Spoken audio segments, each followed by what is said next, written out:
May I have your attention, please? We'd like to get started. It's time. I'm Matt Turner, the chair of the Urban Economics Association, and it's my pleasure to start this keynote. Inder McGill will introduce our keynote speaker, Mushfiq Mobarak, and then we will hear what Mushfiq has to say. So let me hand over the stage to Indermit, and then on to Mushfiq.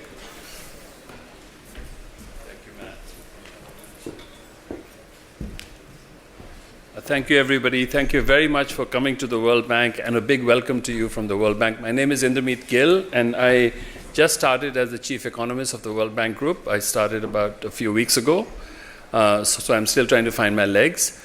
But I would really like to welcome all of you to this. And it's a pleasure for me to actually, for my first occasion, it is really a pleasure to introduce our first keynote speaker, who is Professor Mushfiq Mobarak of Yale University. So I was trying to read up about Mushfiq, and I found his work both to be impressive, both in its width and its depth. Okay? So I want to give you a sense of this width and depth of his work. So he has a paper on democracy, volatility, and development. He's worked on the scalability of social programs.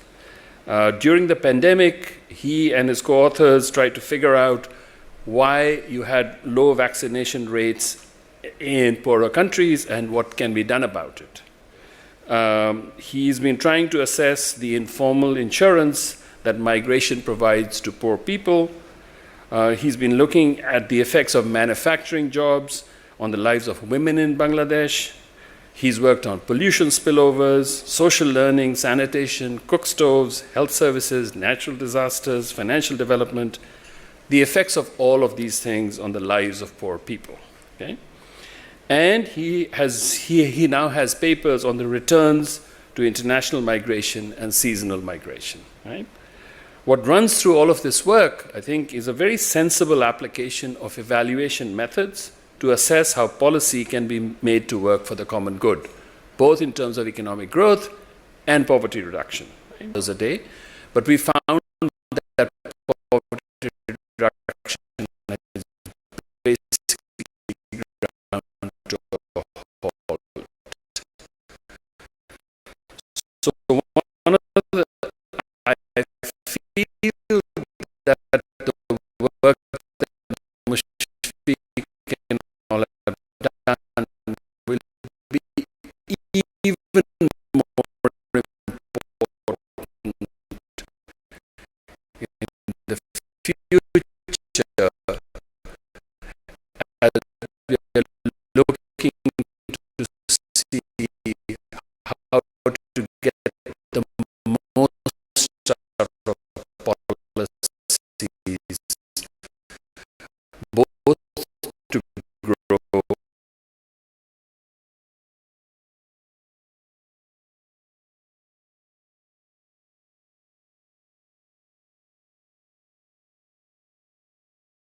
especially to help the poor.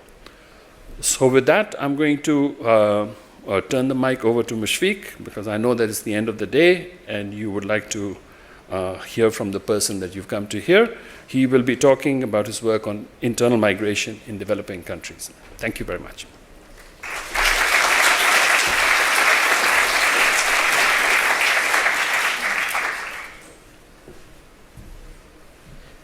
Thank you very much for being here. Thank you, Matt, for inviting me into the Urban Economics Association.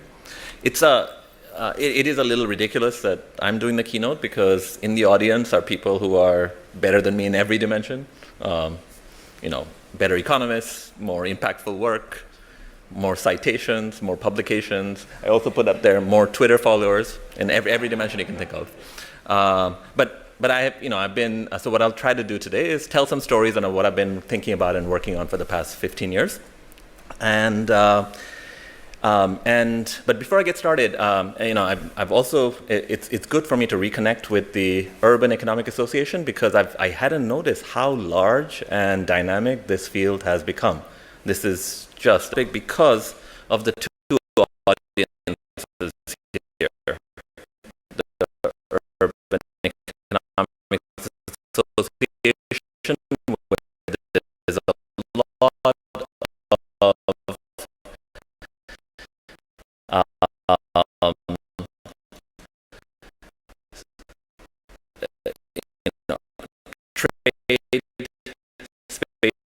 social productivity, macro style research.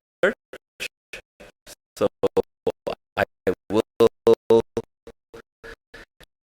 try to touch on that. But there's also on the World Bank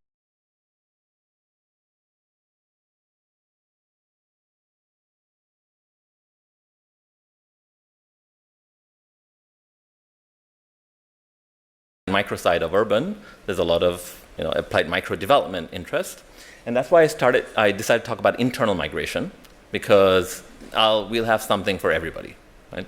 Internal migration is like a little box of chocolates, and for internal migration, the nice thing is that we don't have to make choices about whether or not this is growth relevant, productivity relevant, or it's important for poverty alleviation. It is both. Okay? It's migration patterns. Of course, even when we started thinking about what drives development, when we had theories in the 1950s, internal migration, rural-urban migration played a really important role in like Arthur Lewis, Harris Todaro's work, etc. Right? More recently, when we think about what drives productivity gaps across countries, right? And as I'll talk about today, a lot of it seems to be spatial, right? So we'll try and think about that. Okay, so I'm going to start by then giving you just 2 facts about internal migration that I'd like to draw your attention to. So my goal today is, I'm actually going to keep things low-key. My goal today is just hopefully there's a lot of young people in the audience. If I can inspire 3 or 4 young people to start thinking more about migration, internal migration, I'll call it a success. Okay? So the 2 facts that I'd like you to pay attention to. So one is that there are big productivity gaps across urban and rural areas within the same country. Right? So this table is a summary table from Golin, Lagakos, and Waugh, one of my favorite papers. It's a paper in a top 5 journal, but it's entirely descriptive. Okay? It's an unusual thing for an econ paper. Right? And so what they do is they collect data, microdata from many, many countries, over 151 countries. And they just compute what is the productivity in urban areas, what's the productivity in rural areas. So agriculture versus non-agricultural productivity, which is almost equivalent. Okay? And the striking fact is that cities within the same country offers 350% higher wages than rural areas. Right? And even if after you make adjustments for, say, cost of living differences, hours work differences, et cetera, you still have a 220% gap. Right? Cities are much more productive places. So that immediately should inspire us to think about a bunch of very important questions relevant to growth. Okay? So first of all, is this an arbitrage opportunity? Right? So if there is no migration restrictions within countries, most countries don't, like, say, holding aside, say, Hukou policy in China or Hokau policy in Vietnam, right? Why aren't people moving? Okay? So that's both a micro and a macro question. And on the macro side, that starts making you think, okay, are developing countries poor because we have too many people inefficiently, spatially allocated to the poor parts or unproductive parts of those places? Right? So could we just generate growth if we just were to spatially reallocate people? That's a puzzle for us to think through, right? And it's also possible, of course, by the way, that, I'm not saying anything causal yet, because it's also possible that perhaps, the city, people who live in cities who've sorted into cities, they have city-specific skills. The people who are in rural areas don't have those. And by moving people, you wouldn't get anything out of that. That's possible. But it's also possible that maybe there are some frictions that we need to work out. Are there some market failures that we need to think about? Okay? And why am I focusing on developing countries? Because that 350% gap, it's when you look at the subsample of poorer countries, low middle income countries, we're talking 550%. Okay? All right, so that's fact number 1. And fact number 2, here I am appealing more to people who think about poverty alleviation and development, the types of things that Indermit was just drawing our attention to, right? Is that not only is there such a large gap in levels between cities and rural areas, that gap gets much larger during certain periods of the year. because there's a lot of seasonal unemployment, especially in rural areas. And the seasonality is associated with the agricultural crop cycle. So during certain periods of the year, there are even larger gaps. Okay? And that's a gap in employment as well as a gap in earnings. Okay? And why do we care about that as development economists? In many countries, it takes an extreme form of seasonal hunger. Okay? So people are not able to somehow smooth their consumption and deal with this problem well. And the way that they have to deal with it is by cutting back how much they eat, how much their kids eat, right? Or cutting back what they eat, right? So let me show you that. So now I'm going to move to some microdata. So this is a phenomenon that I've been tracking in Bangladesh since about 2007, right? And now in many other countries, but it started in Bangladesh. And this is just a graph on food insecurity across the year. So I'll use the agricultural calendar in Bangladesh. So where you see, so what is this mapping? The people who are reporting how often do you miss meals, or do you have to reduce portion size, right? So the way that people often deal is that they're eating 2 meals a day, or they're not eating enough, or they don't need any protein. They're just going by like getting calories in some way. Okay, so in the Bangladesh calendar, the main rice harvest is in January, the almond rice harvest. So and then you plant in July, August. Okay, so the period in between August, September, October, November is when. So essentially, you're waiting for the crop to grow, right? Which means that labor demand falls. So most of the people who are engaged in agriculture in South Asia are actually landless. They're supplying their labor on other people's farms. Okay, so labor demand falls, wages fall, and unfortunately, it happens to coincide with the period where price of rice spikes up. Okay? So that may have to do with the fact that it's been the longest time since the last rice harvest, so there's probably other market failures in storage, et cetera, right? So the combination of low wages, high prices means something has to give, and that's caloric intake, right? That's the seasonal famine. I mean, it happens every year in Bangladesh, so it has a name, it's called Monga, which translates to period of high prices. Yeah? And so if you have phenomena like this, right? So a new set of puzzles come up. So should we be trying to create job opportunities in rural areas during lean seasons? And in fact, the world's largest work fair program in India, NREGA, and the National Rural Employment Guarantee Act, does exactly that. Okay?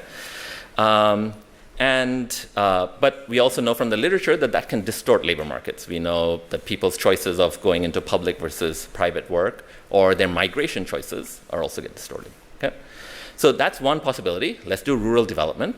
But another entirely different possibility that at sort of the macro scale policymaker, the prime minister, the finance minister should be thinking about is, or should we, instead of trying to do rural development, should we instead try to improve connectivity between cities and rural areas, right? And that's the type of thing that people, the smart people in this audience can really help countries think through, okay? Should we, is this really about, should we be taking advantage of urban areas, given that they're the productive places, right? Or how should we think about rural development versus putting resources to the urban areas? Okay. And finally, a much more micro approach, but that might be important, is maybe we should just facilitate migration directly, right? So there might be some things that are keeping people from migrating, taking advantage of that arbitrage opportunity of going to the urban area, right? And can we help them get over whatever that friction is? Okay, so that makes you think about, and this is where the literature has gone. So why don't people migrate? Okay, what's preventing more rural to urban migration? And there is a large number of categories of reasons that both macroeconomists and development economists have thought about. Okay. So one, the most straightforward one is migration is costly. Okay? And there are papers in the JP and the AJ that I cite there that look at how important migration costs are. Something else that's animated, that are theorizing from the 1950s is that there's also the wages might be high, but the urban areas are also risky. Okay? So there might be trade-offs between the guaranteed rural wages versus the risk you take in urban areas, and you might think that poor people have a harder time managing the risk, right? And if insurance markets are absent, that might be preventing migration as well. Okay. Then number 3, right, you might get higher wages, but there may be some rural amenities, some fundamental properties of rural life that you cannot replicate in urban areas. Okay? So what might that be? So the Munshi-Rosenzweig answer in the AR paper is, in that case, in India, caste-based insurance. Right? So if formal insurance markets are absent, but I still am facing fluctuations, could be idiosyncratic shocks like health shocks, but it could be aggregate shocks like rainfall shocks that affect my agriculture. Right? So in the rural area, I'm born into a caste, and there's an understanding that people will help me out if I go through a bad time, with the understanding that in the future, if I can help them out, I have to. Right? Now, if you move to the urban area, you get higher wages on average, right? But if you are somehow divorced from that network, right, that might be very costly, and that might be preventing profitable migration. So in that case, why am I talking about all of this? Because some of these might be related to market failures that we need to think about and work on and design policy around, run interventions around, right? If it really is, so the story I just told, again, is a lack of insurance story, right? So if we want to increase macro productivity by reallocating people over space well, then we need to do something about that market failure. Okay? And then the distortionary thing about rural development is that that might keep people in the wrong place. Right? So you have all these microcredit programs. Data from Bangladesh suggests that when NGOs run those microcredit programs, that actually deters migration, because there's this fairy tale that we all take microcredit because all of us are entrepreneurs at heart. We immediately start businesses, and we got to stay back every 2 weeks to pay back. Okay? And so it might keep you from doing the thing that might actually be better for your family, right? Possibly. And then the series of papers by Clément Imbert and John Papp show that like the NREGA program is distortionary also, in the sense, maybe they wouldn't characterize that way, but it affects people's migration choices. Okay? And then another category of reasons that we'll have to think carefully about is that sometimes there might be costs of migration which are non-monetary. And I'm pointing this out separately because we all have to then develop methods to figure out how do we make inferences about non-monetary disutility of migration, which is not easily measurable. Even if you have a randomized control trial, you cannot easily measure these things, right? So that could just be a function of the migration experience, like family separation. It could also be bad living conditions in the city, like urban housing is terrible for migrants. People go into slums, right? And they dislike that. Okay? So there might be some things that are, subject to policy action. Okay? And then finally, another category of things we want to think about is urban disamenities, right? So in a recent paper with Gaurav Khanna, Ran Song, Wenchuan Liang, we show that in China, people might, especially high-skilled people, react very, very strongly to the air pollution environment, right? High-skilled people stay away from polluted places, okay? And that can have productivity consequences. And the reason is, if the high skill can migrate away, partly because of the hukou system policies, right? The high skill can easily move around, but the low skill cannot, okay?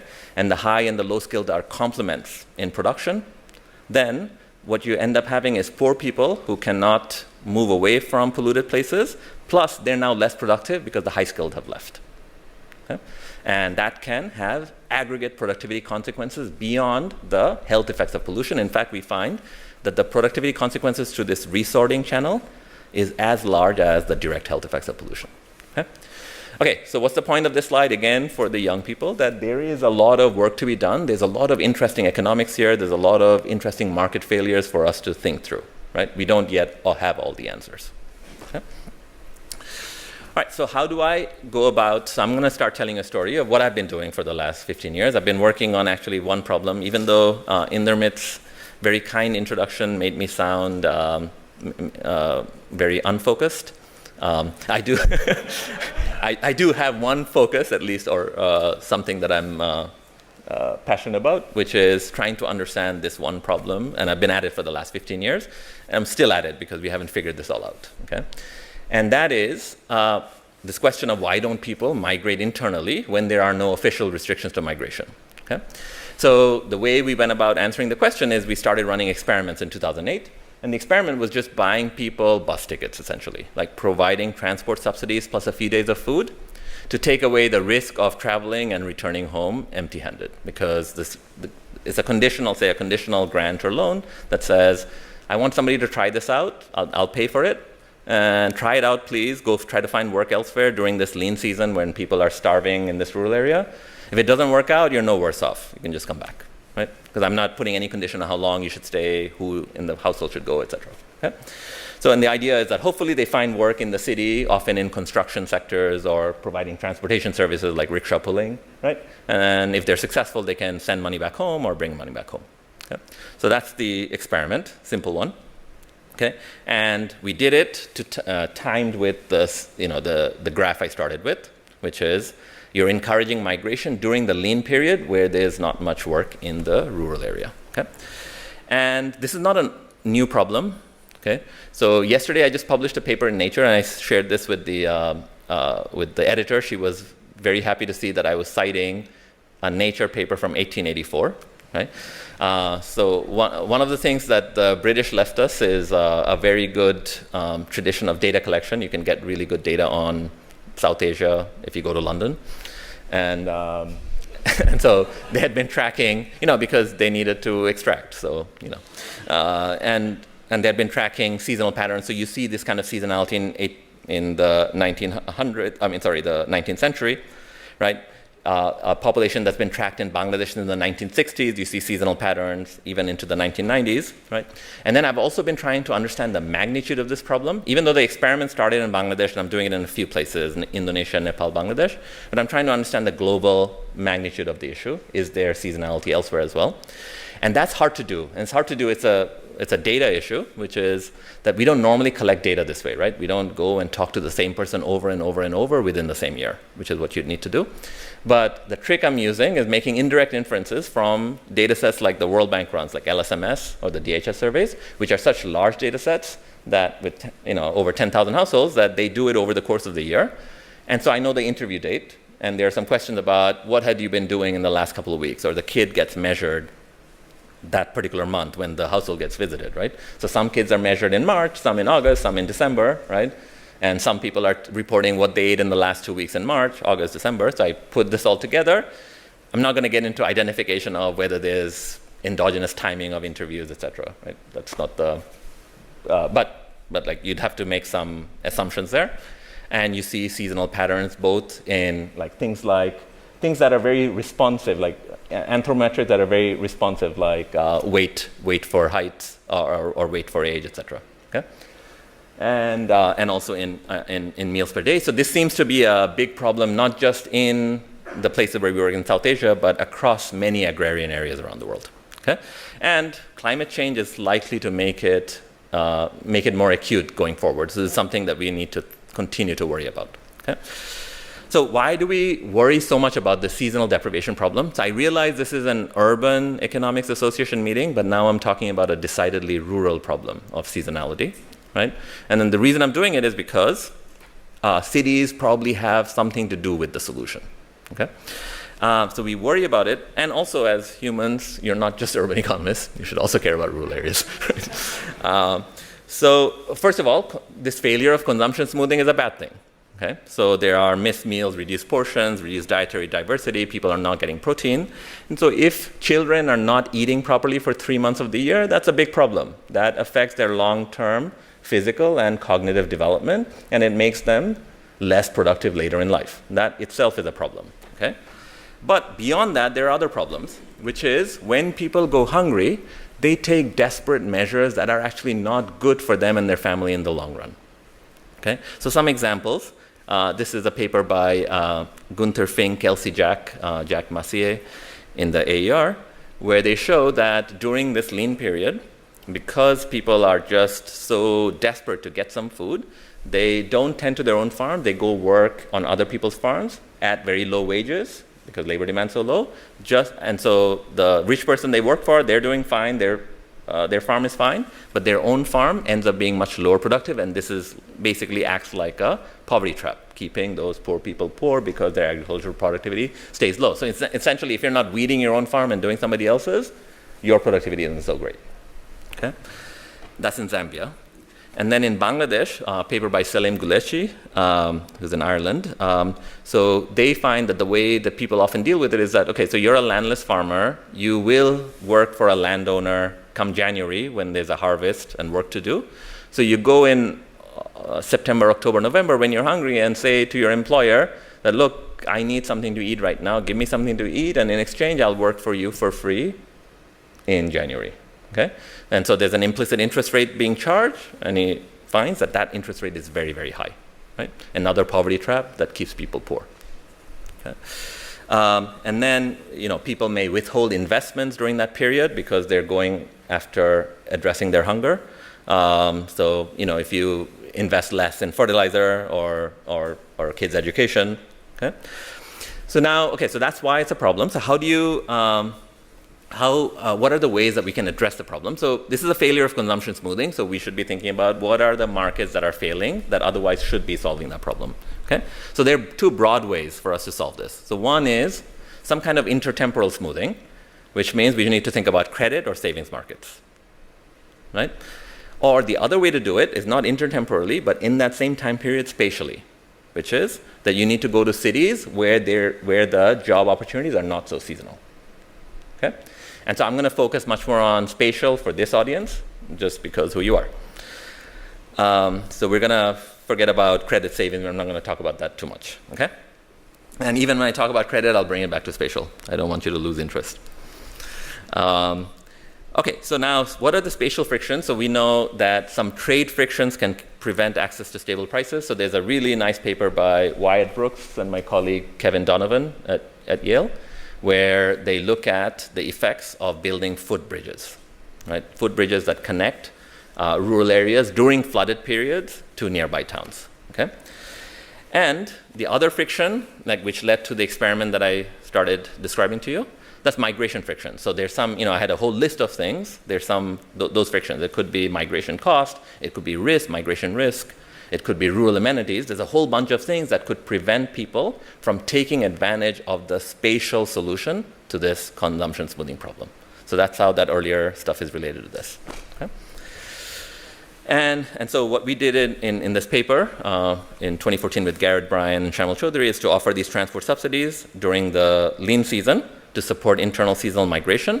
And let me quickly tell you what happened when we did this. Just the simple experimental results. So first is that we could get people to migrate. Okay, so about 36% of people migrated in the control villages. That jumped up to about 60%. Okay? So some people actually go, so relative to the control group where the migration rate is 36%, it's now up to 60, okay? And we also see that comes, it is probably something to do with money as opposed to information. If you just provide people information, right, nothing happens, right? But if you think about it, 35% of people are already migrating. So one of your 3 neighbors is migrating. So me coming and telling people you can migrate, that's not going to do anything. Right? But when you offer people subsidies, they do take it up. Conditional subsidies, they do take it up and migrate. Okay? So that's number one, people go. And second, now that I have random variation in migration, I can use it to study the effect on people's lives. And what you find is that people end up, it's a surprisingly large effect. People end up consuming about 600 calories per person per day more during that period. So their families who are induced to migrate by the program, by the subsidy, they move from 2 meals to 3 meals a day. This is not making anybody rich. They don't save anything. They're just eating more. Okay? And the third result, also somewhat surprising, is that a year later, 3 years later, I just continued tracking people. I didn't mess with them anymore, right? I just wanted to see what the long-term effects were. And you see that the migration rates remain significantly higher in subsequent seasons. Same lean season, a year later, right? And it doesn't stay up at 60. About half the people we induced chose to go back on their own, even though this is on their own volition. We're not pushing them anymore. Okay?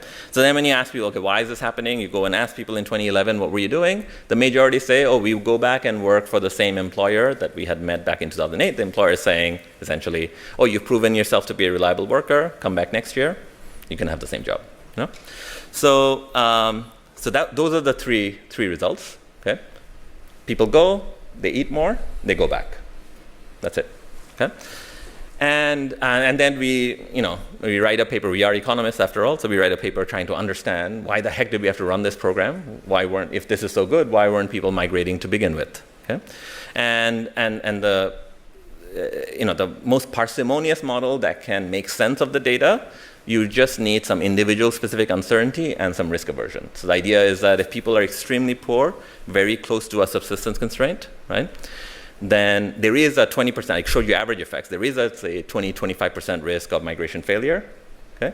Then if you spend your last $10 on a bus ticket and then you come back home empty-handed and and let's say you go below subsistence, somebody is acutely affected in your family, that can keep you from taking advantage of these upside opportunities because you cannot manage the downside risk, right? That model would make sense of these results. So we write down that model, then we go back to the data and test the model, run new experiments, test the model. And it does, at least qualitatively, it does do a good job of making sense of the data. Okay. So all of this together, all of the data suggests that, from all of our DHS and LSMS work, that there's a lot of people who have this problem. This is not just a northern Bangladesh specific problem. Okay. So that led to us, this is what I want to move on to next, to talking about, which is the question of, if the program works well, right, and we understand that it's working or why it's working, right, and their problem is in such large magnitude, right, and a lot of the people who are suffering from seasonal hunger also happen to be located 4 or 5 hours away from cities that don't have that seasonal pattern, shouldn't we just scale this up? Okay? Maybe we should try to solve this problem at larger scale. And here is where I want to start talking to, I know there are trade economists, there are urban economists, there are macroeconomists in the audience, right? I want to start thinking about how do we answer the question of scale up, even though we started talking about a very simple, straightforward development program. Because obviously the trade people, the macro people, immediately what you're already thinking about is that, you showed me this little experiment with 2,000 people, okay? If you run the same experiment with 200,000 people, you're not going to get the same thing, right? Or we should be careful about, before we start inducing 200,000 people to move, right? Okay. So let's think systematically through that, okay? So that's what I want to move to, try to think about, okay, how do we bring in inputs from applied micro, but also from macro trade modeling that allows us to be more responsible and convincing about these types of scale-up choices. Okay? Because just because we see something in an RCT, even if it's a well-designed RCT, we can't just start running with it. Okay? Okay, where did this come from? So actually, the story I just told it's a real story, where after that first paper was published, where I just looked at the top left corner of this slide, which is what are the direct effects on the beneficiaries in terms of their income, consumption, etc. Right? And it looks good. Okay? And in response, there is this effective altruism movement. They reached out and they direct hundreds of millions of dollars of charity, and they were interested in thinking about whether this should be scaled up or not. Right? And so my reaction and the conversation, that led to the next 10, 12 years of work, and that's what I'm trying to summarize in this one slide. Okay? So essentially my reaction was, just like most of yours, is that look, you have to think carefully about 20,000, 200,000, 2,000 are fundamentally different things. Okay? So one is because we have to think not only about the direct beneficiaries, these guys interact in a lot of different markets with other people whose lives you're going to affect indirectly, and we need to think about that systematically before we go out and start scaling this up. Okay? So we got to go across the columns, right? But also the rows are important, right? Which is that economics is not the only thing, or consumption and income is not the only thing that matters, right? So encouraging people to migrate is leading to family separation. It could lead to husband and wife not spending time together, father and child not spending time together. I'm saying that because most migrants are male. Divorce risk, maybe the husband brings back diseases, communicable diseases, back to the village, right? Like if you think about how HIV spread in Africa, one risk factor was truck drivers, migrant truck drivers, right? You have to think about a lot of other things in those dimensions, right? And so what we did was we went through and did that research. Okay? So we expanded the set of outcome variables that we were looking at, including divorce, including female empowerment, because some of these spillovers or unintended consequences may be positive. Men go away, women get to make more decisions, and that might be good for the family, good for the children, good for her in the longer run. Maybe, maybe not. Okay? Domestic violence, why are we worried about that? On the one hand, we know from that literature that a risk factor for domestic violence is how much of the income comes from the husband's side, right? If you've now given him a new income earning opportunity, that may put women at greater risk. On the other hand, what we actually end up finding is that the lack of contact during the 3 months gives women some relief in that dimension. Turns out to be a good thing, okay? All right, so that's simple, but let me now talk about what's not so simple, like even when we stay in the first column, even without thinking through Marquez general equilibrium, okay? So what's not simple is what I have there, like what's labeled as LMW, that's Lagakos, Mobarak, and Watt, so paper with macroeconomists, okay? So what's not simple is, like, look, migration comes with family separation, and that matters to people's lives, okay? Now, it's not as simple as me going and asking a question, what's the divorce rate, or whatever, right? You can't go and ask people, oh, how much do you miss your kids, okay? And then tell me the dollar value of how much you miss your kids, okay? So obviously that's not, I mean, you could have the best experiment, you're not going to get anything sensible out of that, right? So what we end up doing, without going into details, you can read the paper. What we end up doing is that we write down a macro-style model that's rich enough to be able to define unobserved disutility, and then we discipline that model and calibrate that model to the experimental data, okay? And there's some, so just to give you a little bit of a hint, I know that this is not going to be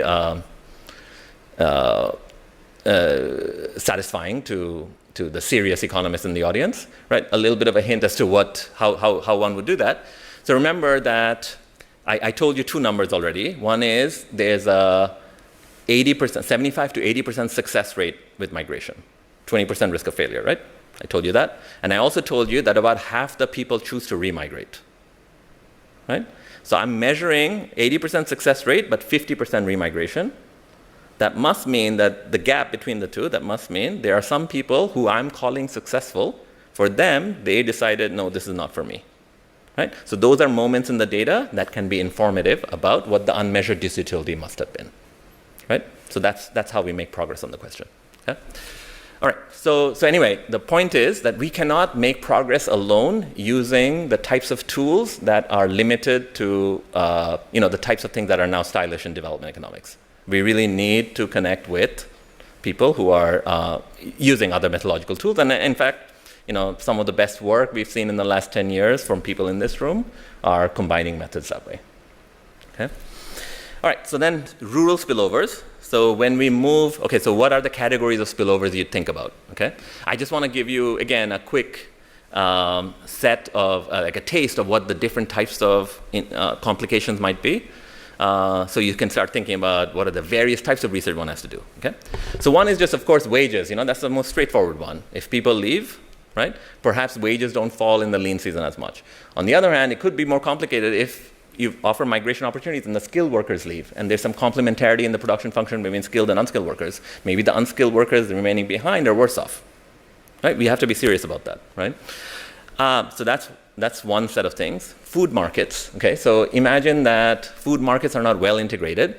Like the migrants bring in a lot of income, there's no more food, that would cause inflation. Migrant families are fine, but the non-migrant families would be worse off, right? But we'd have to think about, okay, how well integrated are rice markets versus fish markets, yeah? Then another set of things is risk sharing. We already talked about the lack of formal insurance in these settings, right? So now people are reliant on each other. Now you're encouraging some people to migrate, and now they are better under autarky, right? Okay, so that they may not have as much of an incentive to continue to participate in informal risk-sharing networks with the people who are not moving, okay? Or what those models will give you is that given that they have a better outside option, a larger share of the collective income would have to go to them.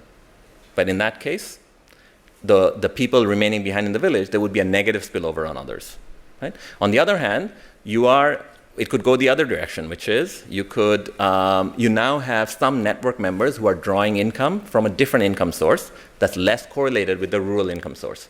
So their aggregate insurance capability has gone up. That may have a spillover benefit on others, right? But you can imagine, like I just talked to you about a set of factors where endogeneity is all over the place, right? Because migration itself is also, as I've already told you, is dependent on how much background insurance you have, because risk aversion prevents migration, right? So you can't just solve this problem, with just the simple experiment that I just showed you, right? You have to start getting more sophisticated, both on the modeling side as well as the experimental design side, to answer these types of questions. Okay. What else? Yeah. So let me give you a little bit of a hint on what new experimental design will help us answer the spillover questions. Okay. So here's the experiment we ran. So before, my experiment was some people receive a migration offer. That's the blue person, right? Others don't. So and then I have a control village, right? So I can just compare this person to see whether he migrates more often than this guy or this guy, right? In fact, the first round of the experiment was comparing this group to this group. Now, what we end up doing for the subsequent rounds is now I make offers. Not only are those offers random, I also randomly vary the proportion of the village that receives offers at the same time. Okay? So now you have a situation where in that side of the room, like all these people, Peter, Costas, all of them get offers, right? And then I can ask the question, given that all of David's friends are leaving, right? Does he become more likely to leave, or what happens to his wages relative to this side of the room where Indermit didn't receive an offer, but neither did his friends. Yeah. So that allows us to answer those types of spillover questions through the experimental design. Okay. Okay, and then let me finally tell you one other dimension of this, which was, I noticed, I went through that it was underrepresented in our program, in the EUEA program. Another dimension of this is political, okay? Which is, in my case, what I observe, for example, is that, wages go up in the village when a lot of people leave, right? When I do that second experimental design, okay? But somebody has to pay those wages. Who are they? They're the landowners. They are the politically powerful, okay? So if I start taking all of his workers away, right, at some point he might get pissed. And so when I think about scaling up the program, if I don't keep him happy, right, the program might fail for reasons completely unrelated to all this cool economics that we're doing, right? Because if the landowners, who also happen to be the local leadership, right, if they're unhappy, the program can get shut down, right? It doesn't matter how good your program is, how positive the direct and the indirect effects are, right? We need to think about that carefully. All right, so let me just say, so what I learned from this whole experience, so really all of these, everything that you have here these are papers, right? So, for the landowners, we're trying to figure out, okay, can we bring in some new labor-saving technology? That's maybe how we keep them happy, et cetera, okay? So when I went through all of this, right, I realized that this is not just a feature of my migration program. This is something that really we should be thinking about doing systematically if we really want to claim that we're doing evidence-based policy. Okay? So what's evidence-based policy right now? We have an RCT, we have a pilot trial, we get excited about the result, and the next step is, let's scale this up. Okay? But the scale-up process itself has questions that should be answered systematically. Okay? And we're not doing enough of that. We can continue doing it. We should just be a little bit more self-aware into what we call evidence-based versus not. Okay? So because of that, so I founded an initiative that's Yale-based, but it's we have affiliates all over academia. So we have a group of people who are thinking about those political economy considerations of scale-up, those complexities.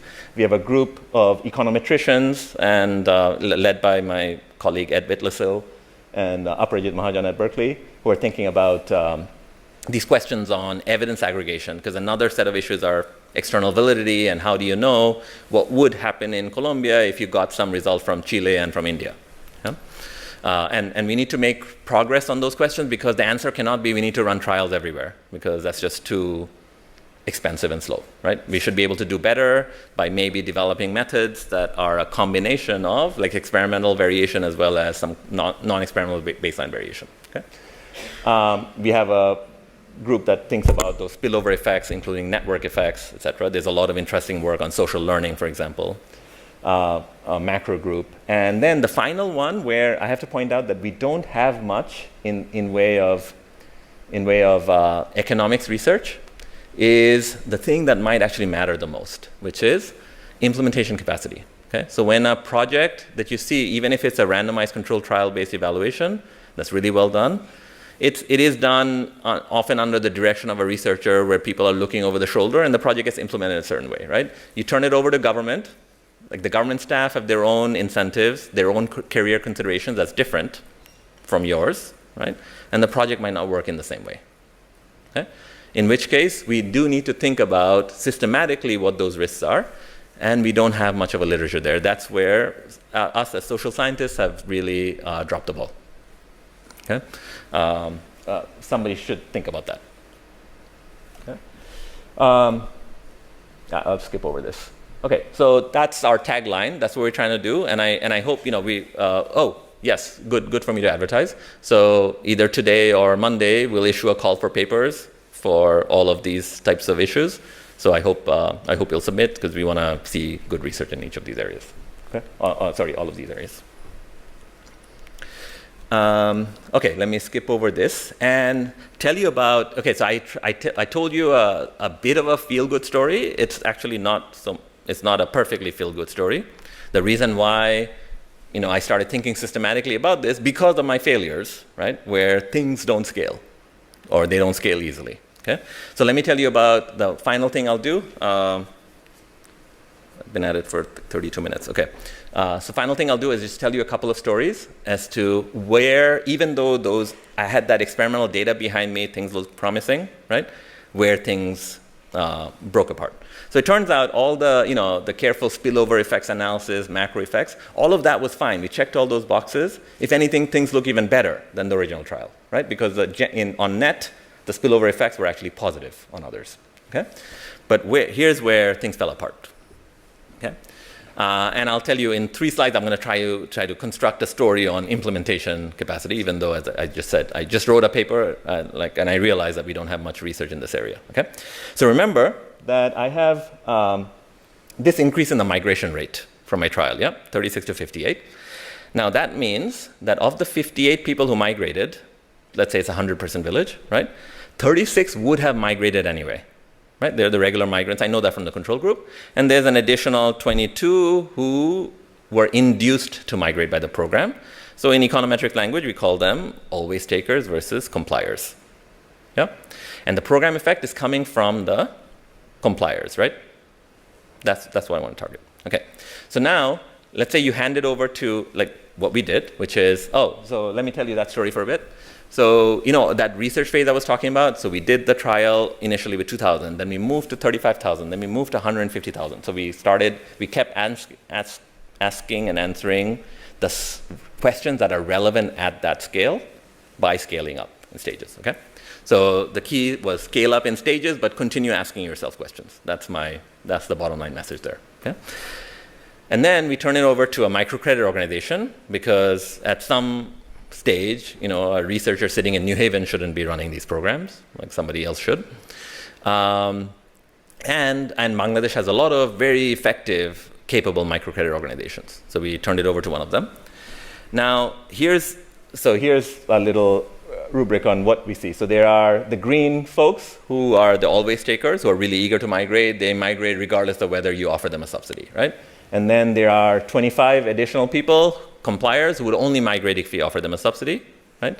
And those are the people who who makes the program worth supporting, okay? Now, the way in which migrants show up to demand loans is that people who are most, the always takers, they're the ones who are most eager. They're going to go anyway. You don't need to convince them, right? They line up first, and they're also the ones that's easiest for the microcredit organization to target. They don't have to do much work, right? Because it is work, which is work in the following sense, that first you have to find them, you have to persuade them to take the loan and migrate, and then you have to monitor them, right? Because we actually, in the trial phase, we had intense monitoring where if somebody took a loan and didn't migrate, in a couple of cases, we had to take the money back, okay? So you have to monitor them, whereas for staff, like what we call a migration officer in the village, right?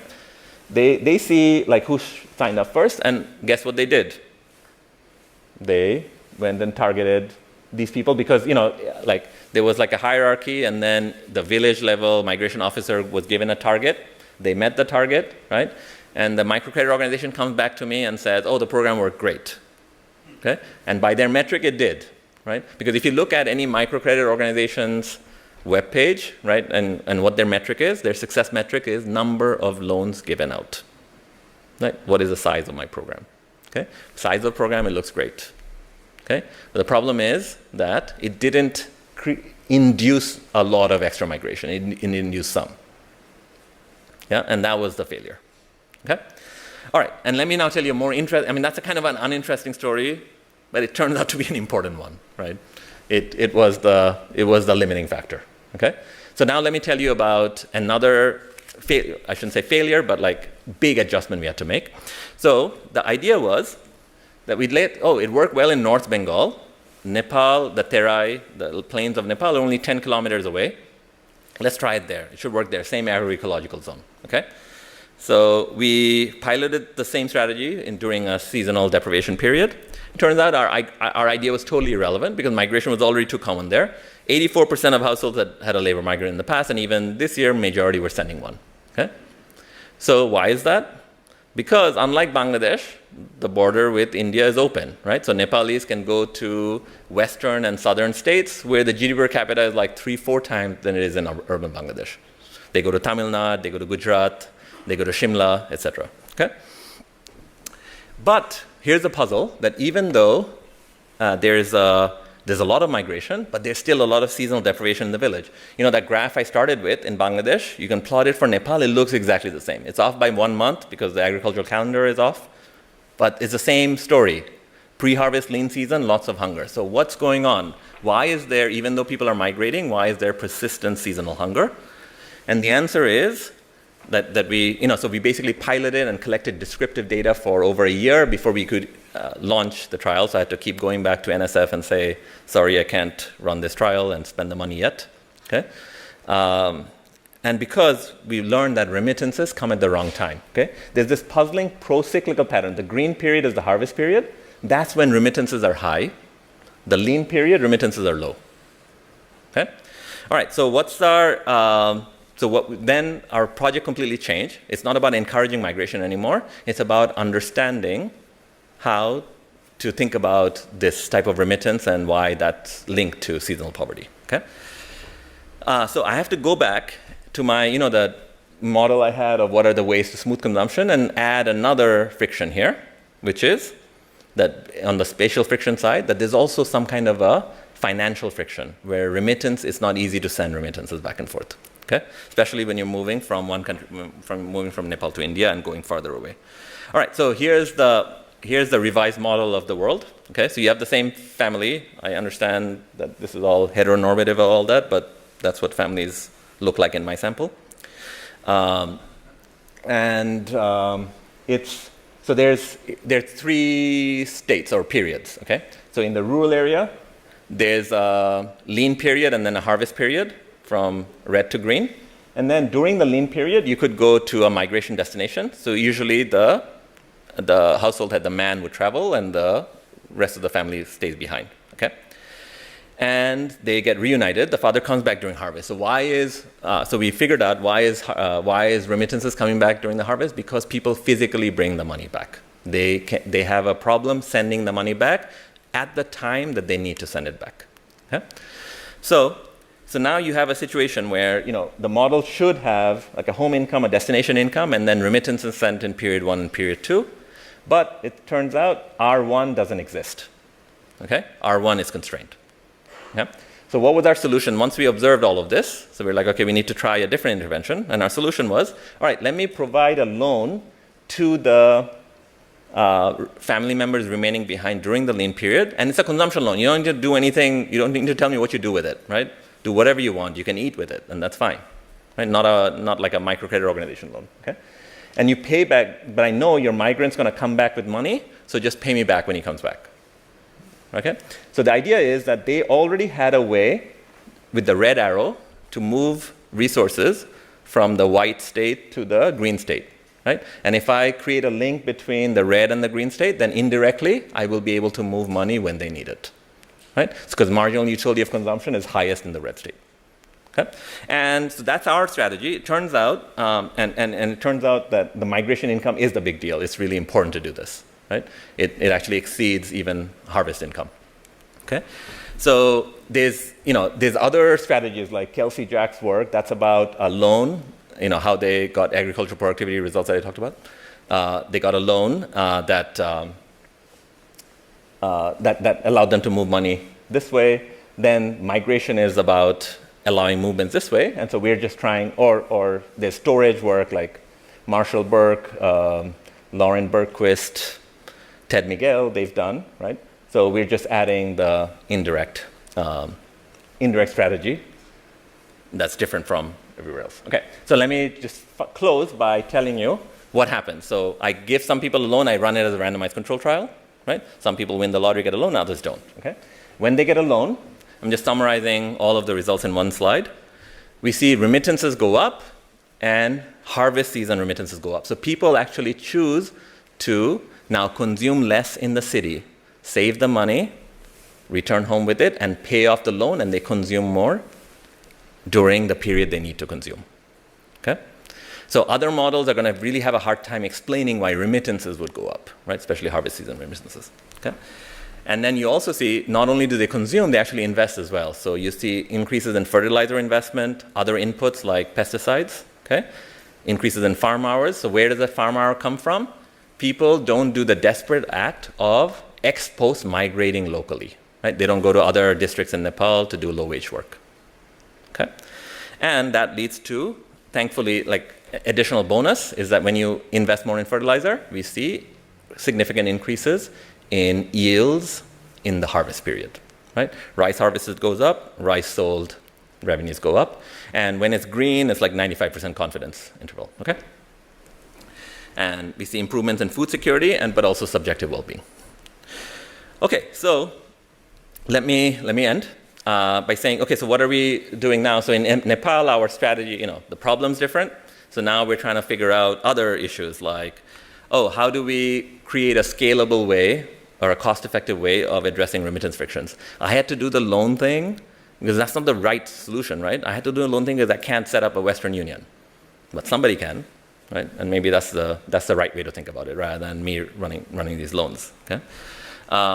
And the other thing we notice in the data is that some people are going to high wage destinations because it appears to be because their fellow village and caste members go there. Other people go to low wage. Can we get some destination switching? So we're working on all of that. Okay? And there's a lot of work to do. So I'll just end with that. I hope my goal was 3 people get inspired to at least start thinking about internal migration. Okay? Now, there's a lot of work to do because this might be the path to development, right? US, Canada were very rural countries. Over 150, 200 years, we saw massive migration, and look where we are now. Okay? And we might want to think about strategies that permit that migration, and that's true for China. Like the immense migration we saw in North America, in China it happened like in fast forward. Right? In 30 years we saw immense amounts of migration. But there's also interesting work to do that are downstream of that. So for example, I'm studying like what does migration restrictions do in China and hukou policy restrictions. And what we're finding are disturbing things like the Chinese government through hukou policy and not giving children of migrants access to urban schools. So now 69 million children are left behind growing up without either parent present. Okay? And that's really bad for kids, right? So overall that's bad for kids when you're not growing up with a parent. Okay? And yeah, like grandparents take care of them, but not as well. We see that in the data. Okay? And on top of that, it's daughters who bear the burden of that policy. So when parents have to leave a kid behind, they are much more likely to choose the daughter to leave behind. Okay? And those daughters, fast forward 15 years, we have some panel data, they are much more likely to be poor later in life. They have 3 fewer years of education.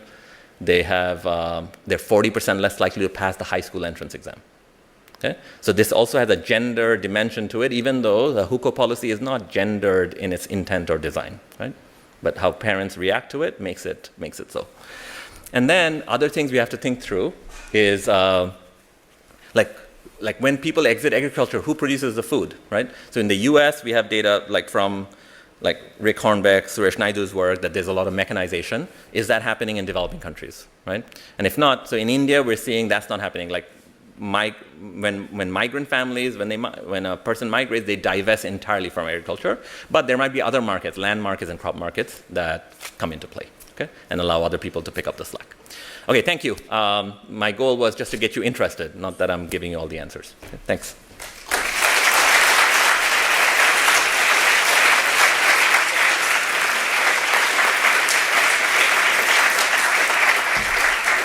So why don't we take time for 1 or 2 questions before we go off to the reception? Here? Costas. Hi. Yeah, excellent presentation. Not just because I'm going So I have a question. So you touched upon a little bit of what happened to other countries that already are developed. Right? So I actually, motivated by your work, I went back and asked my family, and I have some stories of my grandparents having these issues of community, feed the family and stuff like that. So Greece went through that period where people were like starving, and then young industrialized and so on.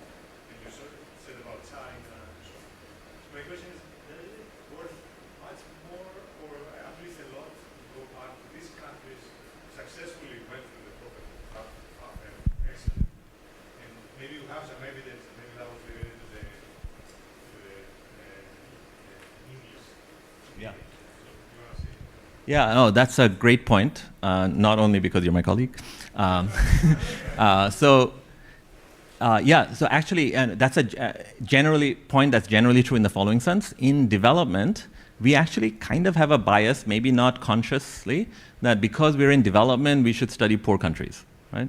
But it's really hard to learn about what allows you to develop if you only look at failures and not successes, right?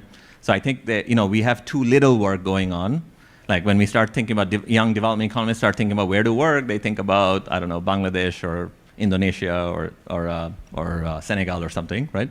But I think there's a lot to be learned, and so I personally, you probably know a lot more about this just from one conversation with your family than I would about a upper middle income country and what their transition path was, right?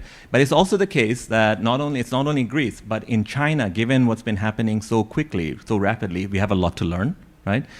So China went through that transition. The US went through that a long time ago. There are US papers. There are now China papers. India is going through that transition, right? So it's an opportunity for us to learn about, okay, when people leave agriculture in India, like how does the rural economy change, right? So it's a great idea. So why don't we thank Mushfiq, and I'll head off to the reception.